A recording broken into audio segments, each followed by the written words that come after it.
Hello guys, in this video, we will explain how to hide online now and your last appearance on Instagram and the time of the last appearance online now on Instagram from Instagram settings using this simple method. But before broadcasting in the explanation, I would like to thank everyone who supports me and everyone who subscribed to the channel and everyone who clicked on like, and I wish him, from the heart, to get everything he wants in this life.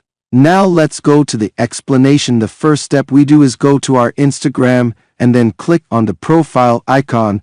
After that we click on the small one above here and then click on messages and replies and stories. After that we will click on show activity status. After that we activate this feature. When we activate this feature we will hide the last appearance and online now and the time of the last appearance on Instagram. But for the sake of information only, you also will not know the time of the last appearance of other people on Instagram, in meaning that the thing is mutual. This was the topic of today's video. I hope you liked it and benefited. Inquiry for any suggestion or advice, write it in the comments. We will meet in the next video.